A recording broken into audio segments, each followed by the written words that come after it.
것이요 이방을 비추는 빛이요 주의 백성 이스라엘의 영광이니이다 하니 그의 부모가 그에 대한 말들을 놀랍게 여기더라. 36절부터 38절은 같이 읽겠습니다. 36절부터 또 아셀 지파 바누엘의 딸 안나라 하는 선지자가 있어 나이가 매우 많았더라. 그가 결혼한 후 7해 동안 남편과 함께 살다가 과부가 되고 84세가 되었더라. 이 사람이 성전을 떠나지 아니하고 주야로 금식하며 기도함으로 섬기더니 마침 이때에 나와서 하나님께 감사하고 예루살렘의 속량을 바라는 모든 사람에게 그에 대하여 말하니라. 아멘.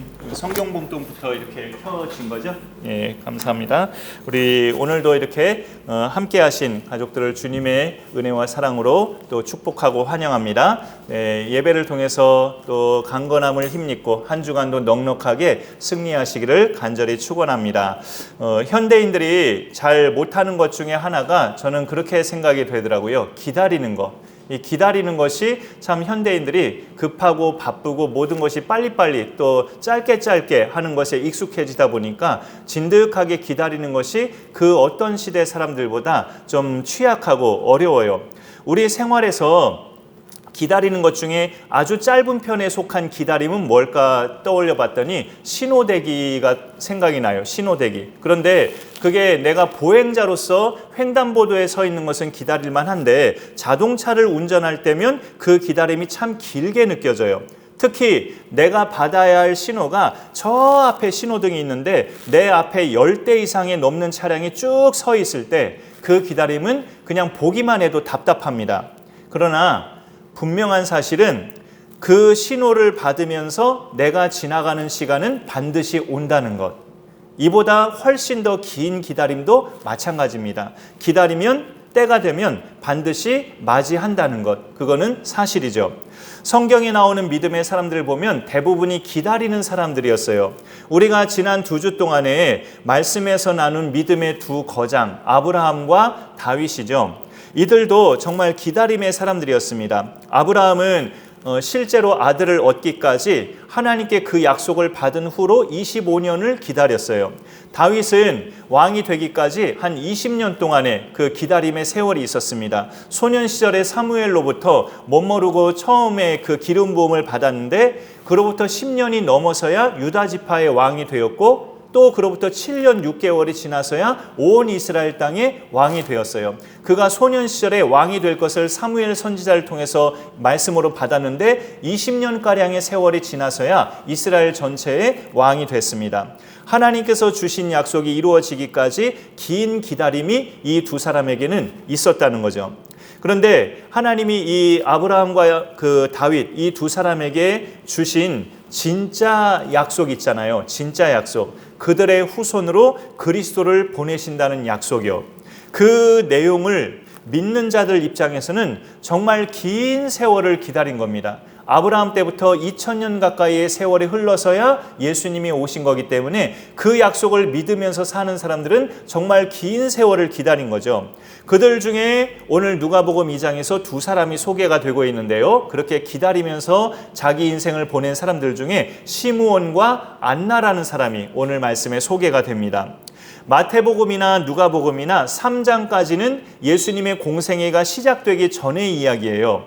말라기 선지자 후로 오늘 본문까지는 400년 동안에 아무런 말씀이 없던 시대, 즉 영적 암흑기와 같은 시대를 살았다고 볼 수 있어요. 사실 그런데 이 시기는 예수님이 성탄하시기까지 얼마 남지 않은 시간이기도 했어요. 아브라함 때에 비하면, 다윗 때에 비하면 그 400년 동안이라는 그 신구약 중간기는 이제 예수님이 오실 날이 굉장히 많이 가까워진 그런 시간이었죠. 그러나 일반적으로 사람들은 그 정확한 때를 몰랐기 때문에 언제 메시아가 오시는 건가, 정확한 그 연도와 날짜 이런 것을 아무도 몰랐기 때문에 기다리긴 했지만 매우 답답했을 겁니다. 그런데 많이들 또 들어보시고 저도 많이 말했지만 유대인들이 기다리던 그리스도는 다분히 정치적이고 경제적인 해결사를 기다리고 있었어요. 자기들 유대 땅을 식민 통치하는 로마로부터 해방시켜줄 메시아, 그리고 가난과 고달픈 생활에서 벗어나서 풍요로운 삶을 제공해 줄 메시아, 그런 구원자를 기다리고 있었어요. 베드로를 비롯한 제자들도 예수님이 부활하시기 전까지는 예수님을 그런 구원자로 많이 생각했죠. 그런데 놀랍게도 예수님을 공생애 때 만난 사람도 아니고 이 갓난아기 때 태어난 지 한 40일 돼서 이제 정결 예식하러 그 육신의 부모가 성전에 왔을 그때, 아직 갓난아기 때잖아요. 그때부터 그리스도를 알아본 사람들은 정말 그 자체도 놀랍지만 그가 어떤 목적으로 왔는지를 알고 있는 것까지 생각한다면 이 시므온은 정말 놀라운 사람이죠. 아기 예수 때부터 이 아기를 메시아로, 그리스도로 알아본 사람은 그를 참 하나님, 죄인들의 구원자로 딱 알아본 겁니다. 오늘 말씀에 나오는 시므온과 안나가 그에 해당하는 사람인데, 시므온과 안나, 남자와 여자예요. 다 각각. 두 사람의 공통점은 오늘 말씀해 보니까 연세가 지긋하다는 것, 고령이라는 게 하나의 공통점이고요. 또 하나의 공통점은 아브라함과 다윗에게 하나님이 주신 약속, 그리스도를 보내겠다는 그 약속을 평생 동안 기다리던 사람들이었다는 것. 이게 공통점이에요. 이 두 사람만 그런데 하나님 약속을 기다렸을까요? 앞서 방금 말씀드렸지만 이 당시 유대인들 모두는 메시아가 오기를 기다렸어요. 하나님의 약속을. 그러나 그들 다수는 자기들이 원하는 현실적인 메시아를 기대했기 때문에 마리아의 몸에서 태어난 그 예수는 딱 봐도 그런 분이 아니었죠. 딱 봐도. 애초에 또 예수님도 그런 목적으로 이 땅에 오신 것이 아니었기 때문에 많은 유대인들은 예수님을 봤을 때 자신들이 기대하던 메시아상이 전혀 아니었습니다. 그래서 예수님을 그리스도로 인정하지 않았죠. 이런 내용을 들으면 나는 참 감사하네. 우리는 참 감사하네. 왜요? 우리는 예수님을 그런 정치적인 메시아나 경제적인 구원자로 믿는 게 아니라 성경에서 말하는 것처럼 죄인인 나를 구원하신 하나님의 아들 독생자 예수 그리스도로 우리는 바르게 믿고 있으니 참 감사하다. 이런 고백을 할 수 있어요. 그런데 우리도 종종 내가 믿는 예수님을 다분히 저도 그렇게 많이 생각하는 시절이 있었고 지금도 좀 그래요. 이 땅에서 복받는 도구로 예수님을 그렇게 받아들이고 생각할 때가 많아요. 예수 믿으면 건강의 복, 물질의 복, 하는 일마다 잘 되는 복, 똑같이 공부했어도 예수 믿는 내가 더 좋은 성적을 받는다. 이런 신앙관이 지금도 우리 속에는 꽤 있습니다. 물론 이거를 아예 터무니없는 소리로 치부할 수는 없어요. 하나님이 또 믿는 자에게 그렇게 형통함의 은혜도 주시니까 터무니없는 소리는 아닌데 그게 신앙생활의 본질은 아니죠. 본질은. 신앙생활은 예수님을 믿는 내가 그분을 닮아가는 거고 예수님을 믿는 내가 그분을 드러내면서 사는 거예요. 이게 신앙생활의 본질이지 내가 예수 믿으면 내가 건강하고 돈도 잘 벌고 공부해도 좋은 성적을 얻고 이런 것이 신앙생활의 본질은 아닙니다. 그거는 이제 하나님이 내 모습을 이쁘게 보셔서 덤으로 주시는 복일까? 그것은 본질은 아니에요. 그런 점에서 시므온은 인간적인 바램이 아닌 하나님이 처음부터 말씀하신 죄인들의 구원자 그 메시아를 기다리고 있었어요. 오늘 말씀 25절 하반절에 보면 이스라엘의 위로를 기다리는 자라라고 하면서 시므온이 메시아를 기다릴 때 그 기다림의 내용이 뭐냐? 이스라엘을 위로하실 자, 이스라엘의 위로를 기다리고 있다라고 이렇게 표현을 하고 있습니다. 이스라엘의 지금 상태는 위로가 필요하다는 거죠. 나라도 잃고 로마의 식민 통치 압제 속에서 하나님도 제대로 지금 섬기지 못하고 메시아를 기다린다고 하면서 언제 오실지도 모르고 영적으로 육적으로 방황하고 있는 정말로 위로가 필요한 이 이스라엘의 위로자가 오기를 시므온은 기다리고 있었어요. 근데 여기서 말씀하는 위로가 뭘까요? 죄에서 해방되는 거예요. 오늘 이 25절의 위로가 두 번째 본문인 그 38절에 속량이란 말이 있어요. 안나를 소개하는 말씀 중에 38절에 마침 이때에 나와서 안나가 아기 예수를 보고 나와서 그런 뜻이죠. 하나님께 감사하고 예루살렘의 속량을 바라는 모든 사람에게 그에 대하여 말하니라. 예수에 대해서 이 아기가 바로 구세주다라고 말했다는 거죠. 여기서는 이 아기가 어떤 분이라는 거예요? 예루살렘의 속량을 하실 분. 그런데 시므온을 소개할 때는 이스라엘의 위로자라고 이렇게 표현한 거죠. 이스라엘을 위로하실 분, 그게 무슨 뜻이냐? 죄에서 속량하실 분. 죄인이 속량을 받는다는 것은 누군가가 대신 내 죄값을 지불해서 내가 용서받는다는 뜻이죠. 그렇게 속량하실 분이 바로 이 아기다. 시므온과 안나가 사람들에게 아기 예수를 그렇게 소개했다는 이야기입니다. 그런 위로자가 오기를 시므온은 기다리고 있었는데, 특별히 시므온에게는 말씀해 보니까 성령이 그에게 계셨고 성령이 시므온에게 이것까지 알려주셨어요. 네가 그리스도를 보기 전까지는 죽지 아니하리라. 참 놀라운 그런 약속을 받은 거죠.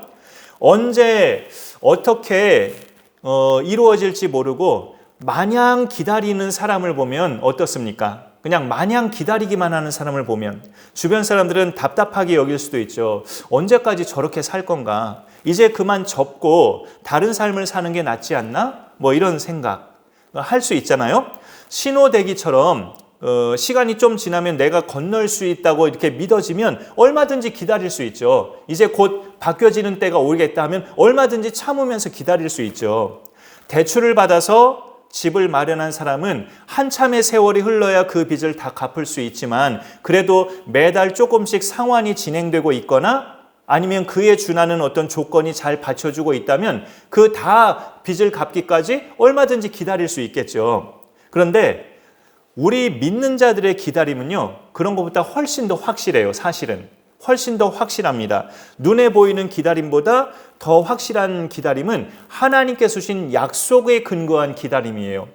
믿는 자들의 기다림은 다른 기다림이 아니라 하나님께서 내게 주신 말씀이 있는데 그 말씀의 성취와 관련된 기다림입니다.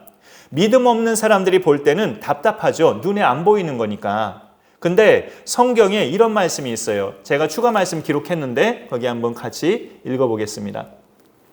고린도후서 4장 18절 같이 읽어줘 보세요. 시작. 우리가 주목하는 것은 보이는 것이 아니요 보이지 않는 것이니 보이는 것은 잠깐이요 보이지 않는 것은 영원함이라. 보이지 않는 것이 하나님께 속한 것이고 우리 믿는 자들에게는 눈에 보이는 것보다 보이지 않는 게 본질적인 것인데, 영생이나 천국이나 하나님의 나라 이런 것들. 그런데 여러분, 보이지 않는 것이 계속 끝까지 안 보이는 걸까요? 아니에요. 때가 되면 보입니다. 지금 안 보이는 것도. 시므온이 기다리던 그리스도가 때가 되면 보여졌잖아요. 아무리 기다려도 이거 내가 죽기까지 안 오시는 거 아닌가? 그렇게 생각했을지도 몰라요. 그러나 죽기 전에 그 아기 예수를 봤잖아요. 눈에 안 보이는 것이 끝까지 안 보이는 게 아니에요. 때가 되면 보입니다. 그거를 믿고 기다리는 거죠. 그가 개인적으로 받은 응답은 그리스도를 보기 전에는 죽지 아니하리라는 이 성령의 지시였는데요. 그런데 성령께서 시므온에게 오늘 말씀해 보면 이렇게 말하지 않았어요. 네 나이가 몇 세쯤 되었을 때에 네가 그리스도를 보리라. 그렇게 말하지 않았다고요. 만약에 이런 식으로 구체적으로 말했다면 좀 더 편안한 마음으로 기다렸을지 모르겠어요. 그러나 한편으로 보면 그럼 그 직후에 내가 죽는 건가? 그런 불안한 생각도 할 수가 있는 거죠. 이렇게 그냥 너는 그리스도를 만나기 전까지 죽지 않을 것이다, 막연하게만 말씀을 받았기 때문에 한편으로 보면 답답할 수도 있는데, 한편으로 보면 하나님의 약속은 대체로 그래요. 뚜렷한데 시간은 알려주지 않는다는 거. 성경에 나오는 하나님의 약속은 대체로 그런 건데, 그거의 큰 장점은요, 매일 매 순간 그 약속을 바라보면서 하나님만 의지하고 살 수 있다는 것. 그게 하나의 큰 장점으로 작용하죠. 믿는 자들에게는. 언제일지 시간은 안 알려주었는데 뚜렷하게 하나님이 말씀하셨다. 그러면은 반드시 이루어지는 거잖아요. 나만 그때를 모르는 거지. 그러니 우리는 그 약속을 주신 하나님을 붙잡고 하루하루 매 순간 바라보면서 살아갈 수 있는 장점은 있는 거죠. 그게 믿는 사람만 가능한 이야기예요. 시므온도 예수님을 만나기 전까지는 자기 눈에 보이지 않는 대상이잖아요. 성령께서 주신 말씀만 믿고 늙을 때까지 기다린 거고, 하지만 그 약속을 주신 분이 성령이시기 때문에 그는 그대로 믿었고 죄 가운데 거하지 않으면서 매일 매 순간 하나님을 붙잡고 이스라엘의 위로를 기다리는 자로 살았어요. 그리고 드디어 성전에서 아기 예수를 만납니다.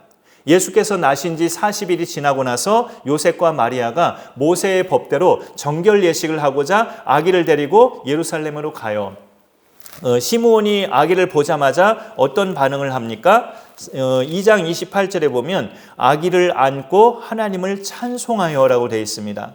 아기를 안고 하나님을 찬송했다. 드디어 내가 눈에 보이지 않고 말씀으로만 약속받은 이 구원자를 내가 이렇게 안아보는구나 하면서 그 감격 속에서 그 아기를 안고 하나님을 찬송하는 거예요. 그리고 29절부터 32절까지는 그 찬송의 내용이 담겨져 있습니다.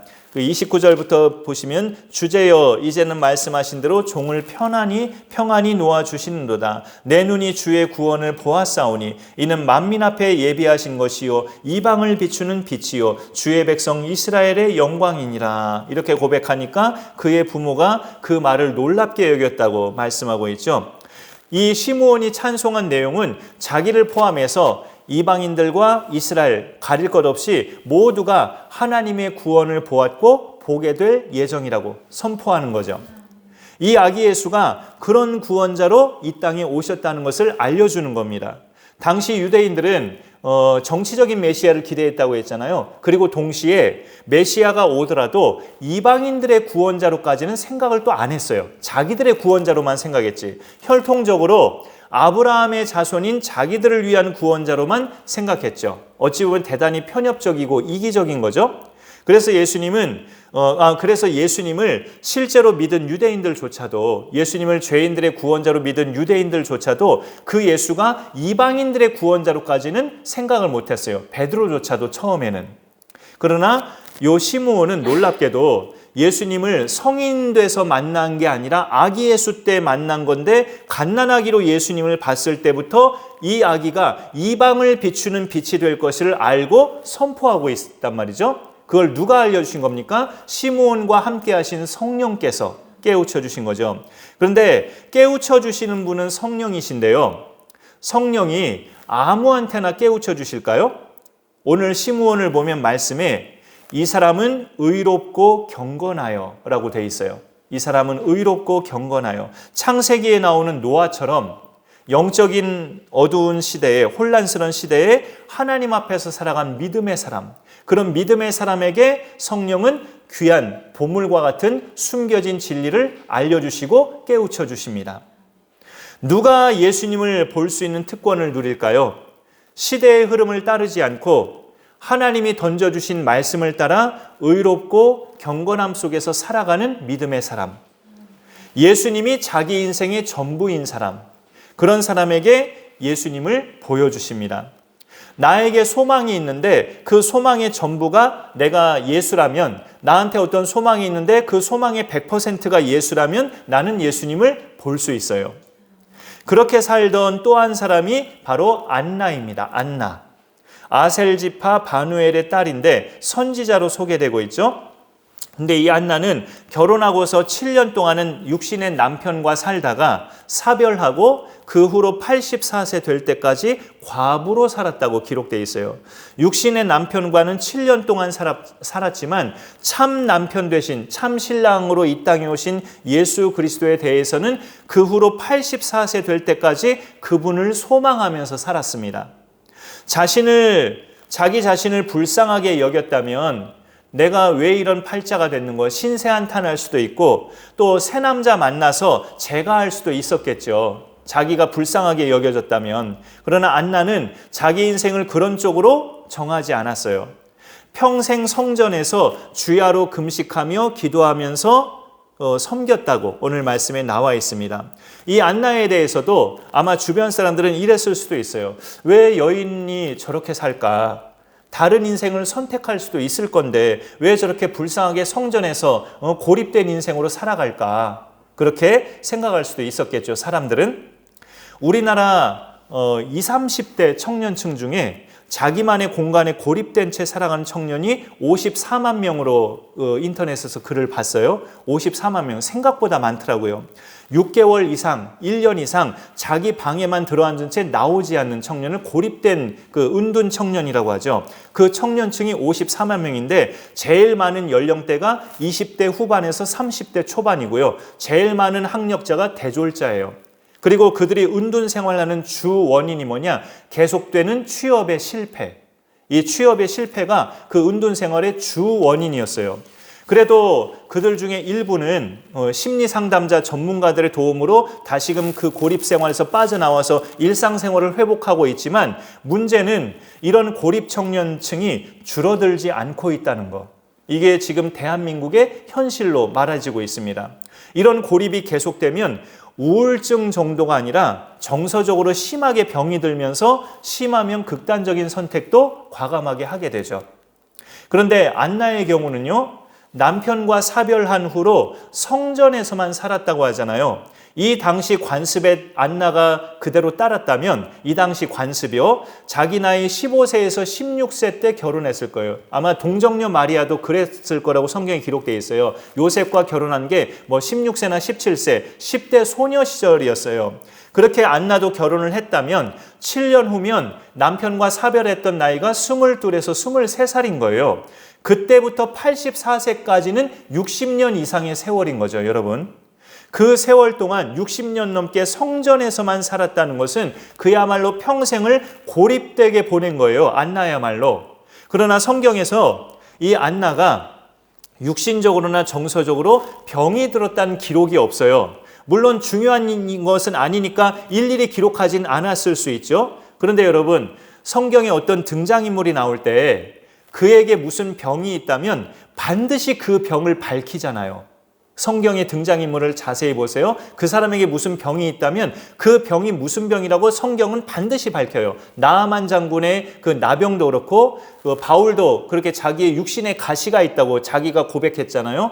여러 믿음의 등장인물이 병이 있다면 그 병을 성경은 반드시 밝힌다고요. 그 병을 통해서 하나님이 하시는 일이 있기 때문에. 그런데 이 안나의 경우는 60년 이상 성전에 고립되게 살았어도 그에게 정서적으로나 육신적으로 병이 있다는 기록이 없단 말이죠. 어째서 오늘날의 고립된 청년층과 비슷하게 산 그런 삶이기도 한데 왜 안나에게는 그런 병이 없었을까요? 이 여인이 성전에서 한 일이 뭐냐를 우리가 볼 수 있죠. 이 여인이 성전에서 평생 동안 한 일은 주야로 금식하며 기도하면서 섬기는 거였어요. 금식과 기도의 목적은 하나님께 나아가는 거죠. 하나님께 나아가는 목적으로 금식과 기도하는 거예요. 남편과 사별하고 나서 84세 될 때까지 매일 하나님과 교제했다는 뜻입니다. 그리고 이 여인이 섬겼다는 것은 하나님도 하나님이지만 성전에서 일하는 사람들, 제사의 업무를 전담하는 제사장들, 그 다음에 성전의 제반 사무의 일을 감당하는 레위인들, 제사장들과 레위인들을 이 안나가 섬겼다고 볼 수 있어요. 여러분, 이 안나의 모습에서 우리가 하나 답을 얻을 수 있는 게 뭐냐면 예수 믿는 사람들이 우울증에 걸리지 않고 신앙생활 잘하는 비결은 하나님을 섬기고 하나님의 사람들을 섬기는 거예요. 하나님을 섬기고 하나님의 사람들을 섬기면서 살아갈 때 그 그리스도인은 우울증에 안 걸리고 그 삶이 보람되고 신앙생활이 한결같이 꾸준히 갈 수 있다는 거죠. 어째서 안나가 그 성전을 답답해하지 않고 60년 이상 그 성전에 남들이 보기에는 고립된 채 그렇게 꾸준하게 살아갈 수 있었을까요? 하나님을 섬기고 하나님의 사람들을 섬겼으니까. 그 섬김에서 오는 하나님이 주시는 어떤 기쁨이 있었으니까 그렇게 60년 이상을 거기에서 보낼 수 있었던 거죠. 그거는 그냥 자기 방 안에 고립된 청년과는 차원이 다른 그런 신앙적 차원입니다. 그런 안나가 그렇게 살면서 하나님은 그에게 복을 주신 거죠. 육신의 질병이나 정서적인 질병을 걸리지 않도록 건강을 지켜주셨고 이보다 훨씬 더 큰 복은 아기 예수를 이 안나도 직접 봤다는 것. 그리고 아기 예수를 본 후로 그에 대해서 말하면서 살았다는 것. 나중에 세워질 제자들은 예수님이 부활 승천하시고 나서야 예수님의 증인으로 살았지만 안나는 예수님이 아기 때부터 주님을 증거했어요. 여러분, 이 아기가 바로 예루살렘의 속량을 바라는 여러분의 구세주입니다 하면서 아기 때부터 안나는 예수님을 증거했어요. 시므온과 안나는 공통점이 있어요. 연세가 많다는 거, 메시아를 기다리던 믿음의 사람들이었다는 거, 그 다음에 또 하나의 공통점은 이 두 사람의 신앙생활, 추우면 켜세요. 이 두 사람의 신앙생활도 공통점이 있어요. 한 사람은 의롭고 경건하여 성령이 그 위에 계셨다고 말씀하고 있고 또 한 사람은 평생 성전을 떠나지 않고 주야로 금식하면서 기도하며 섬겼다고 그렇게 고백합니다. 이 둘의 신앙 생활도 다분히 그렇게 경건의 삶을 살았던 공통점이 있습니다. 세상과 벗하지 않고 하나님과 동행하는 사람들이었죠. 여러분, 세상을 벗하지 않는 것이 세상을 등진다는 뜻이 결코 아닙니다. 우리 중에 젊거나 학생인 사람은 앞날이 창창한데 세상을 등짓는 은둔 생활인 거잖아요. 그거는 성경에서 말씀하는 신앙생활이 절대 아니죠. 이 세상에서 살지만 성실하게 하루하루 살아가지만 내 마음속에는 오직 예수님만 소망하면서 사는 것, 이게 신앙생활이에요. 시므온과 안나가 그렇게 살았습니다. 이 둘은 오늘 말씀의 제목이 기다리는 사람들이었는데 이 둘이 대표적으로 기다리는 사람들이었죠. 그리스도가 구주가 오시기를, 그리고 마침내 직접 눈으로 보고 하나님께 영광을 돌립니다. 우리가 나중에 예수님을 직접 볼 때, 우리가 예수 믿는 사람이니까 나중에 예수님을 직접 볼 때 그 감격과 영광이 얼마나 클까 한번 생각해 보는 것도 좋을 것 같아요. 이산가족을 반세기 만에 만나는 것 이상으로 훨씬 더 큰 감격과 기쁨 아닐까요? 안나와 시므온이 아기 예수를 봤을 때 그와 같은 기쁨이었을 거예요. 내 평생 이렇게 늙기까지 기다리던 구세주를 내가 드디어 이렇게 안아보고 만나는구나 하면서 눈물을 흘리며 감격스럽게 그 주님을 만나지 않았을까 생각합니다. 그러면서 그 두 사람 똑같이 하나님께 감사, 찬송, 영광을 돌리잖아요. 오직 예수만 소망하며 평생을 사는 사람은 그런 기다림과 영광의 결과를 얻게 됩니다. 시므온이 그리스도를 소망하는 사람이 아니었다면, 그냥 믿음이 있어도 롯처럼 이렇게 세속적인 것에 가까운 사람이었다면 이런 생각을 했을 수도 있어요. 성령이 자기에게 주신 말씀, 그리스도를 보기 전에는 네가 죽지 아니하리라. 메시아를 보기 전에는 내가 안 죽는다고? 그럼 메시아를 만나면 내가 곧 죽는다는 말인가? 나는 더 살고 싶은데 왜 내가 죽는 게 그분을 만나는 시점이어야 돼? 이런 불만을 가질 수도 있죠. 그러나 그의 마음에는 오직 그리스도가 소망이었기 때문에, 인생의 소망이었기 때문에 자기에게 주어진 그 말씀을 정말 말할 수 없는 영광으로 안고 그 말씀이 이루어졌을 때 드디어 내가 이 예수를 봤구나, 나는 이제 죽어도 여한이 없다라는 그런 고백으로 하나님 앞에 감사를 드린 거죠. 아기 예수를 보자마자 하나님을 찬송하고 그 아기를 안고 하나님 앞에 감사를 돌리는 그런 영광의 순간을 시므온은 맞이하게 됐어요. 우리의 개인적인 일도 마찬가지라고 볼 수 있어요. 여러분이 뭔가를 배우고 있거나 준비하는 일도 말하자면 지금 기다리는 과정이죠. 다 이루어지기까지. 우리가 하는 일 또는 하고자 하는 일, 식구마다 서로 다를 수 있지만 공통점은 이거에 의미를 둬야 됩니다. 내가 믿는 예수님께 의미를 두어야 해요. 내가 지금 하고 있는 일 또는 앞으로 하고 싶은 일, 그게 내 욕심에 의미를 두는 것이 아니고 내가 믿는 예수님한테다가 의미를 둬야 된다고요. 그게 무슨 말일까요?